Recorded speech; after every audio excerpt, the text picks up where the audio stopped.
Assalamualaikum warahmatullahi wabarakatuh. So my name is Aimi Shafira binti Zanurin and my student ID is 2023354449. So today I will be discuss about the salient Sharia issue in the contemporary application of Mudarabah. So firstly, we need to understanding about the Mudarabah in the Islamic finance. So as we know, Mudarabah is about a profit sharing partnership between the two party. First party is a Rabumal, which is an investor, and second is a Mudarib, which is an entrepreneur. So in this slide section, I will cover about the basic concept, about the profit sharing and loss bearing, about the application in Islamic banking, operational flow of Mudarabah, about the importance of the transparency and agreement, also about the current issue that involved in the Mudarabah, the benefit and disadvantages of the Mudarabah, and I will give a summary at the end of this slide session. So in this slide, I will cover about the basic concept of the Mudarabah.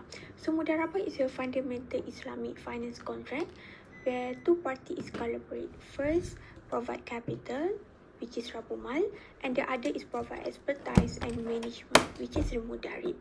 So this investor supply the fund required to start a run of business, while the expertise or Mudarib use the skill to manage the business operation day to day.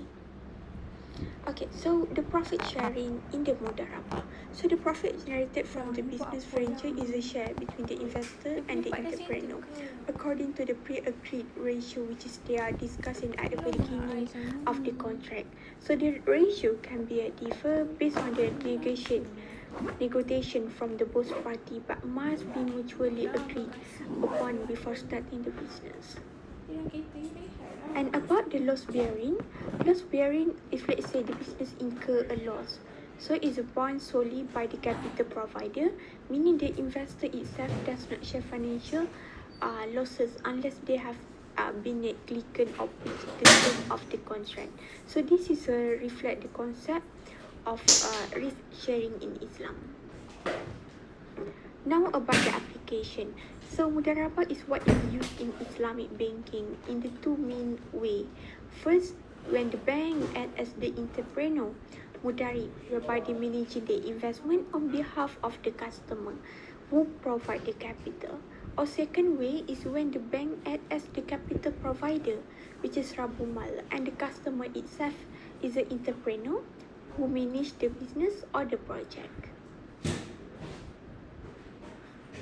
Now about the operational flow in the Mudarabah.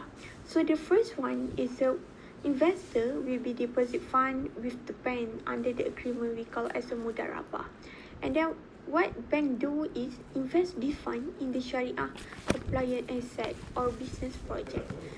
And after that, the venture will result in either the business is a loss or profit. So let's say it's profitable, so the profit will be shared based on the agreed ratio and rewarding for the both party. And let's say it's a losses, so they will reduce the investor capital, which is reflecting the risk that they accept. Now about the important, why it is very important about transparency and agreement. So this is to avoid dispute outcome, including the profit sharing ratio, the responsibility and the nature of the investment. It must be clearly documented before starting the agreement. So the transparency is vital in Islamic concept to ensure the fairness for everybody and adherence to Sharia principle. Now this is a diagram about the modus operandi of the Mudarabah. So first we can see here is a whereby when the one party, which is a Rabumal or the financier, provide the capital to the other party, which is a Mudarib, who provide the entrepreneurship and effort to run the business. And second, when the profit derived from the business or investment are shared by the two parties according to the predetermined profit sharing ratio PSR. So this could be 7:30 or 80:20, with the largest portion accruing to the Mudarib. So in the event of the losses, the Sharia stipulates that all losses must be borne by the financier. Any party may terminate the mudarabah agreement at any time. Finally, in a mudarabah agreement, the financier is not allowed any interference in the running of the business because the running of the business is the mudarib. Now, what is the constraint or issue in implementing in the mudarabah contract? First, the operational challenges. Because it's a high risk, so bank is a passive with no control in business. Because of the agreement mudarabah. But Sharia ambiguity, monitoring by bank affect the control priority. With partner evaluating is a post-screening of mudarib, which is entrepreneur. Second is a legal barrier in Malaysia. So banking infrastructure follow the conventional model. Basel compliance create difficulty for Islamic bank, and Sharia compliant document can exceed for the 500 pages. And then the third one is a risk factor. Risk rate for mudarabah can go up to 400% and also perceived too risky by the bank and also the investor alike. The fourth is a stakeholder issue. So first one, investor prefer low risk, fixed return product, lack of government support and infrastructure, customer prefer loan, not the partnership, and SOP for Sharia and legal compliance are too complex compared to the conventional.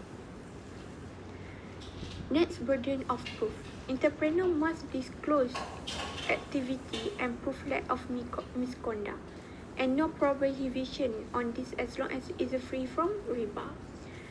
Next is a feasibility study. Cannot be used as proof of negligence, business outcome, often deviation from project due to the external factor. Court are the best authority to determine the misconduct. And last is a reluctance in industry. So Islamic bank remains unwilling to expand mudarabah product. Main reason is because lack of trust between the bank and customer, but remain a regulatory challenges to encourage wider adoption. So what we can suggest to improve the mudarabah is no capital profit guarantee except in case of negligence, taksir and misconduct tadi. Entrepreneur must prove no negligence through a binding promise, and guarantee should protect capital only in a proven taksir or ta'adil, and independent third party should assess if negligence, misconduct occur. Next, checks and balance. Entrepreneur often lack reliability and require stricter condition. And the last one is a daman, which is guarantee concept. True against in the spirit of mudarabah, a mechanism of liability is necessary. Entrepreneur agree that liability improve commitment and performance. So in the conclusion is a mudarabah, despite being core principle of Islamic finance, face significant implementing challenges, and the key strengths include the hard response by the bank, lack of control over the business operation, legal ambiguities, and weak infrastructure aligned with the conventional system. However, to overcome the issue, there is several improvements that we suggested. First one is to strengthen checks and balance by holding entrepreneur, introduce liability mechanism to ensure fairness and responsibility behavior in the business dealing. Next, utilize independent third party to assess misconduct fairness. And last but not least, educate the stakeholder and improve awareness of the profit loss sharing model. So overall, why the principle of mudarabah align with Islamic economy ideal, practical reform in risk management, legal clarified and stakeholder agreement are crucial to unlocking their full potential. So that's all for my presentation. So I hope this at least can help us to more understanding about the mudarabah in the Islamic finance. Thank you for your time and bye.